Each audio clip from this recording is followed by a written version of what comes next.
पसारा पसारा पसारा सगळा पसारा सगळं बघा, सगळं खोललंय कम्प्युटर वगैरे सगळं. Good morning guys. तर हा सगळा पसारा हे सगळे आवरावरी याच्यासाठी आहे की फायनली मला जे खूप दिवसापासून टार्गेट होतं माझं की आपण जे काम करतोय इथं तर ठीक आहे शहरामध्ये, पण आपल्याला गावाला जाऊन ते करता आलं पाहिजे. हे माझं खूप दिवसापासून टार्गेट होतं आणि फायनली ते आज मी सगळं गावाला घेऊन चाललोय आणि गावाला सेटअप तयार करून काम करतोय. खरं तर काही जण मला म्हणत होते नको जाऊ गावाला काम होतं असतं का, पण आपलं काम तुम्हाला माहिती आहे कसं आहे. इंटरनेट द्या, कम्प्युटर चालू करून द्या, बास. मला लाईट आणि इंटरनेट असेल तर काम आपलं भारताच्या नाही जगाच्या कोणत्याही कोपऱ्यातून चालू शकतं. असं आपलं फ्रीलान्सिंगचं काम आहे आणि तेच काम करण्यासाठी आणि आज पहिली ट्रायल म्हणून आज मी हे सगळं सेटअप गावाला लावणार आहे आणि 1 महिनाभर तरी राहायचा माझा प्लॅन आहे. जर करमलं तर मी कायमचं पण राहू शकतो, पण बघूयात 1 महिन्याचं ट्राय करू काय होतं काय नाही. मग त्यामुळे पसारा वगैरे सगळं घेऊन आता चाललो आहे गावाला सेटअप जोडायचा आणि तिथं काम चालू करायचं. खरं तर सगळे लोक नाही का म्हणतात की शहरात चला, गावाकडून शहरात चला, कमवा.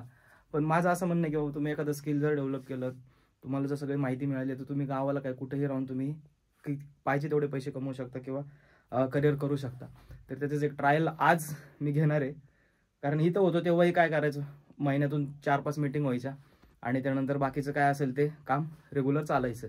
मग घरातून 2-3 दिवस बाहेरही नव्हतो, मग इथंच फिर हे करत. त्याच्यापेक्षा मग म्हटलं गावाला राहून करूया. कारण इंटरनेटची सोय आहे गावाला, लाईट तर आहे, सगळी सोय केलेली आहे, प्लॅन सगळा केलेला होता आणि आता हे सगळं रेडी करून बघूयात कसं काय होतंय.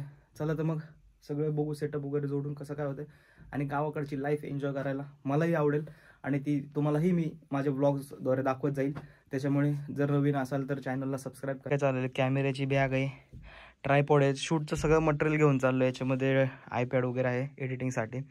खरं तर PC पण घेऊन चाललो आहे. म्हटलं असावं बॅकअपला. सगळा पसारा घेऊन आता जायचं आणि तिकडे सेटअप चालू करायचं. आणि ही पण चालली गावाला. तू काय करणार गावाला? मी स्वयंपाक करीन.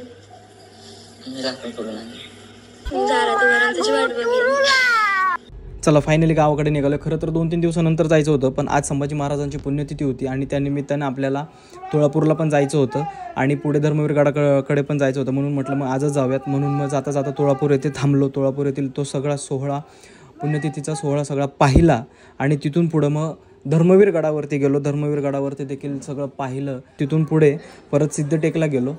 सिद्धटेकला गणपतीचं दर्शन घेतलं आणि तिथे सप्ताह चालू होता, मग तोही पाहिला, तिथं अनुभव घेतला. त्यानंतर तिथे जेवण वगैरे करून मग गावाच्या दिशेने रवाना झालो. चला आता दुपारचे 4 वाजले. सकाळी 6ला निघालो होतो गावाला यायला.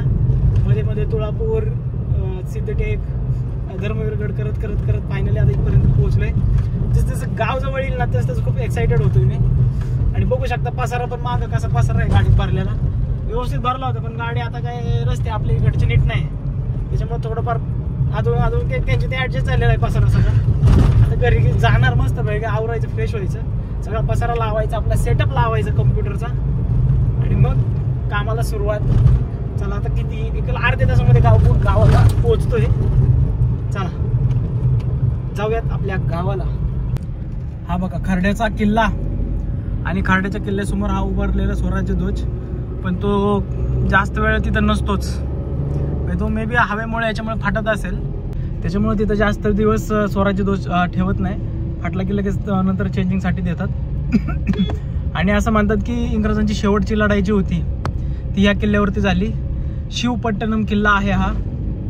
तिथे येणारच आहे आपण, तिथला ब्लॉग येईलच, पण हा किल्ला तुम्हाला दाखवतो मी जाता जाता कसा दिसतोय. एक दिवशी निवांत येऊन आपण त्याच्यावरती पूर्ण माहिती घेणार आहोत. किल्ले शिवपट्टणम खर्डा बघा, हा किल्ला आणि हा समोरचा स्वराज्य ध्वजासाठी उभा केलेला इथे.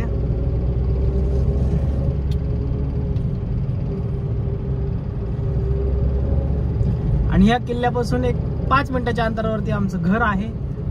चला तर मग जाऊयात घरी. आलोय घरापाशी. तर गाडीतलं सगळं मटेरियल खाली उतरवूयात. खूप सारा पसारा गाडीमध्ये भरून आणला होता. हे बघा PC वगैरे सगळ्या गोष्टी आणल्यात. आणि म्हणतो ना गावाला आलो आपोआप व्यायाम होतो, त्याच्यामुळे आता टेन्शन घ्यायचं नाही व्यायामाचं, वेट लॉसलाही मदत होईल. आणि आता आलो आहे घरात तर सगळं सेटअप वगैरे रेडी करून घेऊयात. खरं तर हे जुनं घर आहे. हळूहळू आपल्या नवीन घराचं जो प्लॅनिंग आहे, खूप सारे सरप्राइजेस आत्ता इथून पुढं चालू होतील. आणि गावाला आल्यामुळे फ्रेश हवा, ट्रॅफिकमुक्त जीवन जगल्यामुळं कामं करण्यातसुद्धा मला उत्साह येईल असं वाटतं आहे. बघूयात पुढं काय काय होतं हे तुम्हाला सगळं मी दाखवत जाईल. काही प्रॉब्लेम्स येतात, काही चांगल्या गोष्टी होतात, हे सगळं मी तुम्हाला दाखवत जाईल. चला फायनली सगळं सेटअप वगैरे रेडी केलेला आहे. कम्प्युटर आणला आहे, टेबल आणला आहे, सगळं व्यवस्थित लावलं आहे आणि इन्व्हर्टरची सोय तर आधीच केली होती. हे बघा सगळी आता खूप अस्तव्यस्त लावलं आहे. खरं तर थोडं नियोजन आहे घराचं काम वगैरे, ते जर झाल्यानंतर सगळं व्यवस्थित होईल. आता जसं जमेल तसं ॲडजस्ट केलं आहे. थोडे एक 2-3 महिने त्याच्यानंतर बघू, काहीतरी नवीन प्लॅनिंग आहे. म्हणजे करमलं तर इकडं, नाही तर कसं आहे काहीतरी प्लॅनिंग करून करता येईल. पण आता काम सुरू झालं आहे. पण सगळ्यात पहिला प्रॉब्लेम असा आहे की वरती आहे पत्रा, त्याच्यामुळे खूप गरम होते. त्याची पहिली सोय काहीतरी करायची आहे. वेगवेगळे ऑप्शन आता सुचवतील, बघूयात काय करता येईल का. चला पहिलं काम तर उरकून घेऊया, मग बाकीचं बघू काय करता येईल ते.